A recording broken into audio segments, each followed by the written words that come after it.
就一样一直做发景这样子。那我是新竹人，那目前是在民生综合医院附设护理之家工作。然后目前任职于旺旺集团里面的旺家贸易股份有限公司，然后担任业务的工作。我叫玉哲，我是100年在玉智毕业的。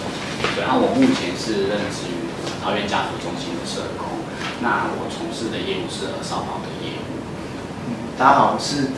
志宏，是转调回来国安乡公所担任人事人员的部分。那时候就是大3升大4那年有去少福会那边实习，然后实习完了之后，就是因为想说，就是希望之后毕业后的待遇就是1个月有4万块，所以就是那时候在参加那个校外社团，后来就是那个社团现在有在学校就是成立叫重庆社，对，那时候的社团学长就是有告诉我说，就是工作叫法警，然后是司法特考的，然后可以去考考看这样子。走这条路其实是一个因缘际会的桥梁所以我比较有兴趣的其实是人际沟通，就是跟别人互动，然后这是一个我的从小就比较有兴趣的地方。因为巧合之下我来到医院，医院遇到了我们学校的学姐，开始了我在民生医院的工作。就是参加系学会这个活动，然后想说，其实认识人群跟聊天其实还蛮有趣的，所以才会想说从事业务这个工作。社政系其实偏向比较理论性的嘛，比较理论的方面。那我自己是比较偏爱实务啦，所以我还是毕业之后我还是想要走社工这一块。对，那就想说，那我是要朝哪一方面来走？那其实我自己也是上网找很多资料，或是比如说我想去某个基金会，那我就去上网找他们基金会的理念，或是他们服务的内涵是什么。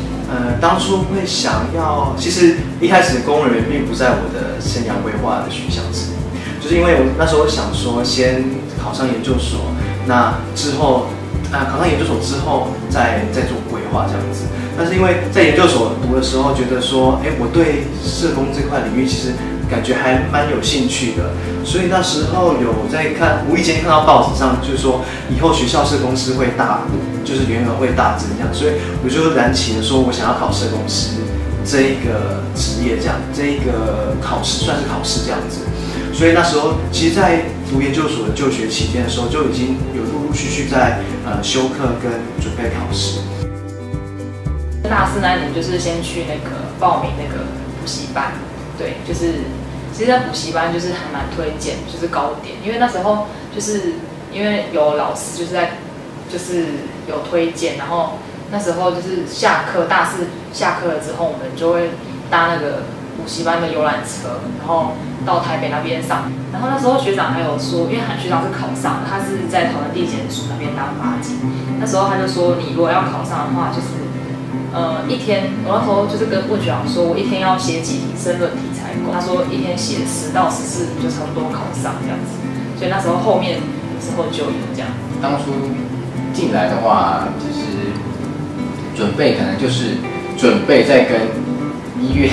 的主管面试的时候有准备一下，就是他会问到一些有关于对于这方面工作的类别，你有没有兴趣或是有没有了解，还有我的特质。那刚好其实因为就是我的特质是比较活泼的，那社工这工作其实是比较需要外向主动的，太被动对于个案或是其他方面的工作都不会是这么适合啦。所以人际沟通有良好的技巧，对于这个工作是有帮助。在选择这份工作之前恰巧其实份工作性质与这一份的工作性质有关，然后呢有重复到，所以在主管面试的时候呢，我就可以提供他有关的相关讯息，然后增加我的录取几率，然后再附上一些诚恳的信，就 OK 了。如果是以工作来说的话，那时候我准备，其实我觉得个人之力还蛮重要的，因为像大学的时候，如果你有参加社团，或是参加比如说系学会，或是你有在外面实习，那或者是包含一些志工的经验的话，我觉得有一些比如说证书啊，或者是一些相关可以佐证你的经历、学经历的部分，我觉得自己都要妥善的保存。准备研究所的部分的话，其实我算是有点我原本是社会系嘛，那后来考研究所的部分是考犯罪所，就是专门研究犯罪人啊，或是一些预防犯罪啊，或是已经犯罪，那要怎么去矫正他们这样子。所以那时候在准备的时候，其实那科目其实基本上犯罪所就比较少，在国内的话只有3家大学有犯罪学研究所，那所以它的考科可能就比较冷门，所以就变成说好险就是社政系其实它的考科其实社政系都有开课，就是包含社会学研究法跟犯罪学，所以基本上我们就有一些底子了。那所以去跟其他学校没有学过这些科目的学生来的话，相对而言的话，竞争可能我们的那个熟悉度就会比较高了。系上有安排我们机会去做实习以外，就是觉得在大1到大4这4年，我们可以选择比较服务性质的社团，因为像学姐那时候重庆社还没有在校内成立，那时候学姐就找那个，比如说外面的什么之前有接触过大园那边的育幼园，还有比如说巴德残障教育院，然后还有仁爱之家，就是服务老人，就是借由在各个服务的过程中，就是寻找自己比较喜欢或是比较有兴趣的一个服务对象。可能给自己一个目标，我们决定要考试考公职。那我们开始规划之后，我们开始读书，读相关的，准备相关学科，然后开始看书。原则上可能定2年或3年考不上，那我们就可能要考虑第2个备案。所以我们在选择职场的时候，你有第1个备案，当然能够跟随着我们兴趣选到第1份工作，喜欢的工作是最好的。那如果真的不行，我们要2、3、4，因为在工作上